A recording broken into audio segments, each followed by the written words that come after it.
Hello again, everybody. I'm Scott Casper, and it's time to take a look at the trending news from USA Wrestling, the national governing body of our sport. It is Women's Wrestling Week here in the United States, and while we celebrate the history of women in this sport, some of the best in the nation are getting ready for the biggest dual meet competition of the year. Check out this feature from United World Wrestling on the 2015 Women's World Cup in St. Petersburg, Russia.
You can follow Team USA at the Women's World Cup on a live webcast at unitedworldwrestling.org.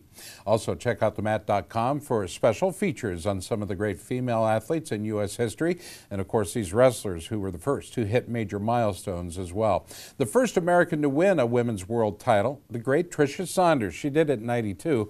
She also won the most world titles among American women with 4 world golds. The first U.S. women's team to win a world championship team title was the 1999 edition. The women's team there featured Tricia Saunders, Stephanie Murata, Tina George, Lauren Lamb, Sandra Bacher, and Christy Morano. The team beat Japan by a single point that year to take home the trophy, and what a special one it was. The first American woman to win a medal at the Olympic Games was Patricia Miranda. She took a bronze medal at 105 at the 2004 Olympic Games in Athens, Greece. The first American to reach the Olympic finals was Sarah McMahon. She won a silver medal at 138 pounds at the 2004 Olympic Games. And the first wrestler to win 4 WCWA women's national titles was Victoria Anthony, a California native who wrestled for Simon Fraser University and won her historic 4th title in 2014. Two-time world medalist Helen Maroulis of the U.S. is leading a social media campaign during this very important week. Maroulis and other members of Women's Team USA are all asking people to bring a first-time female wrestler to practice this week and post a video or a picture of the participant using the hashtag #EachOneBringOne. I like it. USA Wrestling is offering a free 1-week membership to any girl trying out wrestling for the very first time. Also, you can post your favorite photos or videos of women's wrestling to the social media using the hashtag Super8. Again, that's hashtag Super8. In continuing women's wrestling news, the 5th CIF California Girls Wrestling State Championships took place this last weekend, and it was senior Alyssa LaFrancis of Rancho Buena Vista High School who became the first ever 4-time state champ when she pinned Marianne Schauer of Modesto at the 160-pound finals. Also, the Iranian Wrestling Federation has announced that women will begin to train and compete in women's belt wrestling. The program will be the first offered to women in Iran, and a national coach will lead the new initiative. Now the news out of Gotha, Austria. A team of U.S. athletes were just in action there at the Austrian Junior Greco-Roman Open. The tour is led by head coach Rob Herman of the U.S. Olympic Training Side at Northern Michigan and National Greco-Roman coach Matt Lindland. Claiming a gold medal at 110 pounds was Dalton Roberts, who won both his matches in a 3-athlete round robin, including wins over opponents from both Kazakhstan and Italy. Taking a bronze at 163, 2014 Youth Olympic Games silver medalist Mason Manville. He had an impressive 6-1 record for the day, including 4 tech falls in the prelims. After dropping his pool finals, Manville rebounded with a win over an Italian opponent in the bronze medal round. Well, the U.S. entered 13 athletes and 2 teams into the competition, and all 13 finished in the top 10 of their respective weights. Team USA 1 placed second in the team standings, while Team USA 2 checked in at 7th. Congrats to all of our young American wrestlers on a very strong performance. All right, stay tuned. We'll be back. You're watching USA Wrestling Weekly.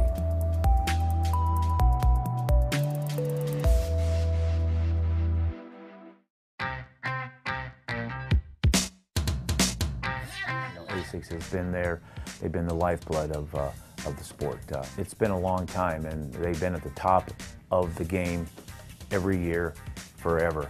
And I'll tell you what, now that I think about it, maybe that's where I've gotten my inspiration, because you know, I always want to be in the top of my game in wrestling, and I think that's where ASICS is and wants to be as well.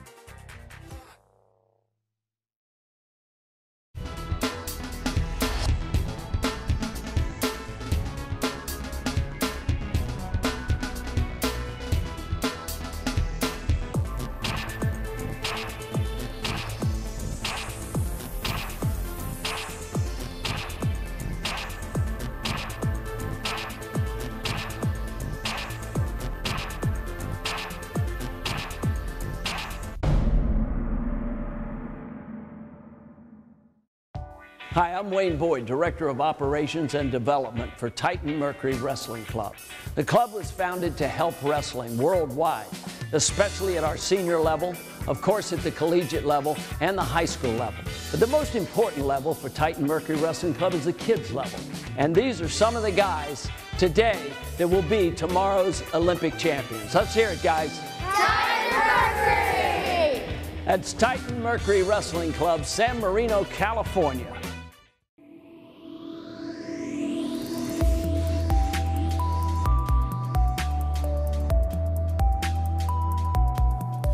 In college action, the 2015 National Junior College Athletic Association Nationals took place this last weekend right here in Des Moines, Iowa.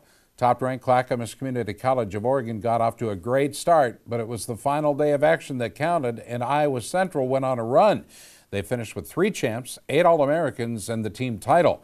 In the finals at 141, Jason Alfeld beat Jake Marlett of Nyack 5-2 at 141 pounds. At 184, it was Tyler Hoffman who scored a pin over Matt Herford of Ellsworth. Patrick Downey at 197, he beat Odigzua of Clackamas 9-5 for the gold medal. Downey was also named the Matt.com Wrestler of the Week for his outstanding performance. Iowa Central ended up 27 points ahead of runner-up Clackamas. Rounding out the top 5, it was North Iowa Area Community College, North Idaho College, and the 2014 champs, Northeast Oklahoma. Winning titles for the second straight year was Alfredo Rodriguez of Iowa Lakes Community College at 125, Nasomi Pozo of North Iowa Community College at 149, and Yoans Mayes of North Iowa Community College at 157. Other individual champs include Joe Russ of Nassau Community at 133, Bryce Carr of Darton at 165, Jacoby Smith of Northeast Oklahoma at 174, and Taylor Cornoli of North Idaho College at 285 pounds. Now let's head to Corvallis, Oregon, home of the Mighty Beavers in the first Division I conference meet, the Pac-12 Championships. Host Oregon State took control of the action from the start, where they placed 8 wrestlers into the finals. Oregon State's Joe Latham was named the outstanding wrestler of the meet. He won the 174-pound title, stopping Cal Poly's Dominic Castle 9-4 in the finals. 13th ranked Ronnie Bresser of Oregon State won the first title of the night at 125 when he defeated Stanford's Evan Silver 6-3. Oregon State met up with Stanford yet again at 33, and the top-seeded Jack Hathaway of OSU, he shut out his opponent, Connor Schramm, 4-0. The title at 157 went to Oregon State's Alex Elder. He edged out Stephen Hernandez of Boise State 3-1. At 197, OSU's Cody Crawford secured the lone fall of the finals when he pinned CSU Bakersfield Matt Williams in the third. Well, the Beavers finished a full 32.5 points ahead of runner-up Arizona State, who had 2 individual champs in their first year under head coach Zeke Jones. Who were they? Christian Pagdala at 149 and Blake Stoffer at 184. Third place Stanford had a pair of champs of their own, Jim Wilson at 165 and Nathan Butler at 285. Well, the final conference crown went to Boise State's true freshman, Jordan Martinez at 141. Congrats to all those guys. All right, stay tuned. We'll be back. You're watching USA Wrestling Weekly.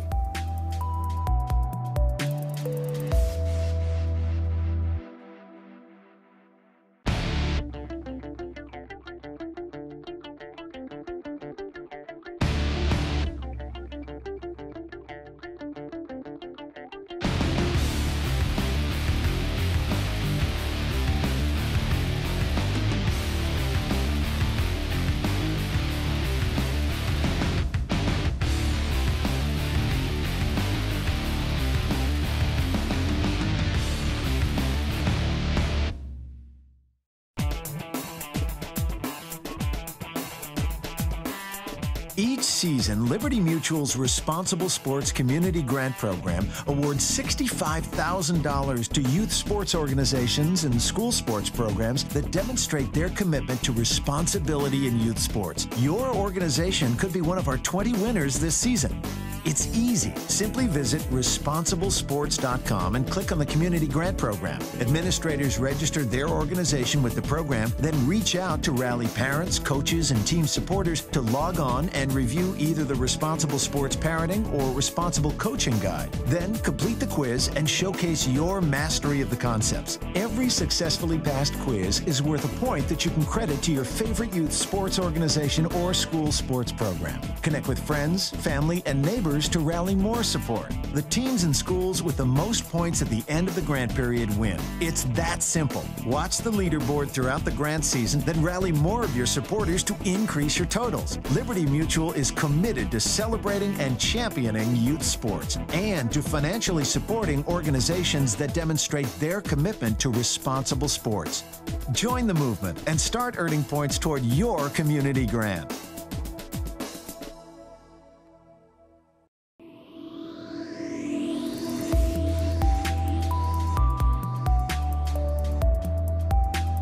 Well, the balance of Division I conference championships will be taking place around the country this weekend. For those of you who can't make them in person, you can still catch the action live via television or webcast. TheMat.com will also provide complete coverage and reports. The Big Ten championships take place at Ohio State Saturday and Sunday. Preliminary action will be streamed online at BTN To Go with live finals coverage on the Big Ten Network starting Sunday at 3 o'clock Central. Penn State comes in as the defending Big Ten champ, but Iowa currently holds the highest national ranking. We caught up with the second-ranked Hawkeyes before they headed out to Ohio. This is what you live for and trained for, and we're here. Everything leading up to it was important. Problem is that's in the rearview mirror now, and we are, at the Big Ten championships, and that is the most important thing on our schedule up to this point. And every year it's the second most important thing when it's all done. So that's what we're pointing toward. It's a qualifier. We got to do well to put ourselves in position. The seeds are out; they're not final. So it looks like a lot of the brackets, 8 of them are pretty much laid out unless things change. The only way they would change was with a close vote. But it's kind of like the haze in the barn type atmosphere right now. Focus on getting to our attacks, our scores, focus on our match, don't focus on the opponent, what they're doing, just get to your holds and it'll work out. We don't see the vote numbers, so you don't really know, but there's always discrepancies and everything's opinion, and then with a lot of different opinions, a lot of things sometimes shake out close, and then that's when they can open it back up within a point or two or whatever the rule is. It's another tournament, but it is big. You got to get up for it, and it'll be fun. It'll be exciting. How hungry can you be? I mean, I don't know how I'm as hungry as it gets. I mean, there's nothing I want more than to go out every single match and put the hammer down. But I mean, I'm not gonna jump ahead to the finals. I'm gonna go one match at a time. Every match, do as much as I can, fight and claw until I get it. How much of an extra fire is there with these guys after the way the duels ended? I don't know if. Here's the thing. I mean, there should be, but either way, unless you end with a shutout with 10 falls, there's always going to be wanting to do better. That never satisfied type mentality isn't something that you dwell on, but it's something that's prevalent, meaning that we don't really preach that, but as a competitor, you always want to do better the next time out, and if you did the very best you can, then you want to duplicate that or keep it going. So you're always better in yourself, and the way that you go about your business is that way, whether it's November or March. And that's where we're at right now. Same getting better mentality, but it's the peak of the season, and that's where your mindset takes you. That's where peaks come from, is how you go about your business every day this time of year. Well, the EIWA championships that feature the best of Eastern wrestling will be held at Lehigh University Friday and Saturday. Cornell comes in as the third-ranked team in the country and will be looking for their 9th straight conference title. You can catch the action for that event live on Flow Wrestling. The MAC Championships will take place in Columbia, hosted by top-ranked Nationals duels champ Missouri. You can catch the second day of action Sunday on ESPN3. The Big 12 Championships will be held in Hilton Coliseum, home of the Cyclones of Iowa State. You can watch the third-place bouts on the Big 12 Digital Network and the finals on Fox Sports Go. ESPN3 will also show the final round of the NAI Wrestling Championships that will be taking place in Topeka, Kansas on Saturday, and the ACC Championships will take place in Pittsburgh on Sunday. We, of course, will have a full recap of all the action on next week's show. Well, in case all that collegiate action isn't enough for you, Team USA will be in competition at 2 major international events over the weekend as well. All week, Assistant National Coach Bill Zadek will be sending us photos and blog updates from Belarus. A large team of Americans are joining him there for training and competition at the Alexander Medved International. Joining Jordan Burroughs at 163, Team USA will feature 2-time world team member J.D. Bergman at 213 pounds, 2012 Olympian Sam Hazewinkle at 121, junior world silver medalist Joey McKenna at 134, and world team trials runner-up Jordan Oliver at 143, Dustin Kilgore at 213, and Zach Ray at 275. In addition, a USA Greco-Roman team will be in action at the highly competitive Hungarian Grand Prix. Leading the U.S. will be 2014 world bronze medalist Andy Bisek at 163, 2-time world team members Jordan Holm at 185, and big man Robbie Smith at heavyweight. There'll be several other top U.S. stars on the roster as well. United World Wrestling has also released its international rankings this week. In men's freestyle, 15 U.S. athletes received a top 20 ranking for the month of March. The top-ranked American Jordan Burroughs there at number 3 at 163. The second highest-ranked American is 2014 world bronze medalist Travel Delagnev, checking in at 5th at 275 pounds. Other freestylers in the top 10 include 3-time world team member Brent Metcalf at 143. He checked in at 8th, and 9th-ranked Nick Maribel at 154. 14 Americans made it into the women's rankings this month. 2-time world champ Adeline Gray was first at 165. Helen Maroulis is second at 121, and Elena Paraskova is second at 138. Also in the top 10, 5th-ranked Whitney Condor at 116, number 6th-ranked Allie Reagan at 128, and number 9th-ranked Victoria Anthony at 105. Here's a closer look at all the American men's and women's freestylers in the newest UWW rankings.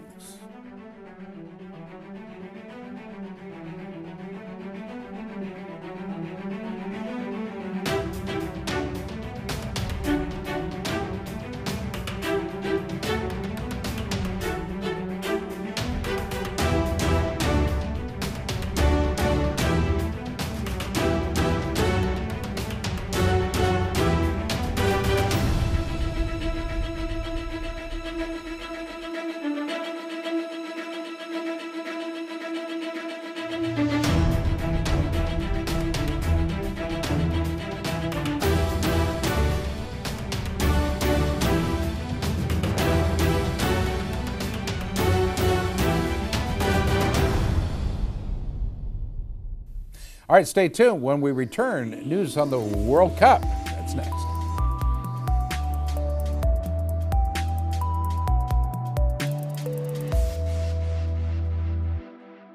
There comes a point in your life that determines who you are, whether you will lead or follow, whether you will fight or give in, whether you will win or lose,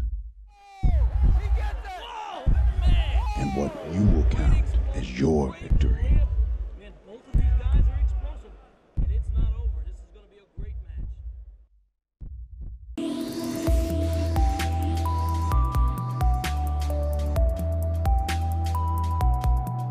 match. Well, I hope you marked your calendars for April 11th and 12th. We'll be at the Forum in Los Angeles. It's the Freestyle World Cup. I told you a little bit about it last week. Every nationally top-ranked American will compete at the Cup, and some of the top international stars will be there as well. As a matter of fact, the rosters are just now coming in. Belarus finished 7th at the event last year and will feature 2011 world champ Alexei Shemirov at 275 pounds. Two-time world bronze medalist Ali Shabanov at 163 and world bronze medalist Vladislav Andreev at 125. Azerbaijan has also announced its World Cup team. It includes 2012 Olympic champ Tagural Asgarov at 154, 2014 world champ Haji Aliyev at 145, two-time world bronze medalist Yabril Hazanov at 163, and 2011 world bronze medalist Ashraf Aliyev at 163. So you can get more information and follow along as this develops by visiting WrestlingWorldCup.com. Our wrestling news continues now. The National High School Hall of Fame, which honors the best high school athletes, coaches, and leaders in our country, has inducted Lincoln McElravy from Phillip High School in South Dakota. McElravy won 5 South Dakota state titles and went on to the University of Iowa, where he was a 3-time NCAA champ and a 4-time finalist. Internationally, he won 2 world medals for the United States and came home with an Olympic bronze from the 2000 Games in Sydney, Australia. Congratulations to Lincoln. Well, if you haven't seen the movie Foxcatcher, or if you have, you can now buy it on Blu-ray. USA Wrestling is giving away Foxcatcher gear and copies of the film. For your chance to win, check out USA Wrestling's Facebook page. Speaking of Facebook, last week USA Wrestling blasted through yet another social media milestone. 400,000 likes. How about that? USA Wrestling is the 4th highest Facebook following of any of the Olympic national governing bodies, only behind basketball, tennis, and gymnastics. USA Wrestling is ranked 3rd among Olympic sports on Twitter with some 95,000 followers and has a growing audience on Instagram, YouTube, and Google+. It's a testament to the great wrestling fans across the country. That's you. On behalf of USA Wrestling, we do want to thank each and every one of you for all of your support, all of your dedication to the sport. Now, if you're heading down to the California State High School Championships this weekend in Bakersfield, we invite you to stop by the USA Wrestling booth and meet 2012 Olympic champ Jake Varner. Varner went to Bakersfield High School, will be competing at the 2015 World Cup in LA. And finally, folks, a sad note. We send our condolences to the family and friends and the teammates of 18-year-old Clarion University freshman Nicholas Gavazzi, who was killed in an automobile accident just last week. Gavazzi made the dean's list in his first semester and was a major part of the Clarion wrestling program. Our thoughts are with his family and friends during this very difficult time. Hey, it's time for our USA Wrestling Photo of the Week contest. The pictures are being sent in by wrestling families and fans from around the country and are also being considered for the photo contest page in USA Wrestler magazine and our USA Wrestling Facebook page. This week's picture was taken by Diana Barcelo, and it shows 6-year-old Noah Tucker of the Germantown Wrestling Club in Maryland going for a pin during a big tournament in Damascus, Maryland. Nice job. Hey, you can have your photographs considered for USA Wrestling's photo contest. All you need to do is mail them to Gary Abbott at gabbott@usawrestling.org. Folks, that'll do it for this week's show. We surely appreciate you watching. From all of us at USA Wrestling, I'm Scott Casper. We'll talk to you next week.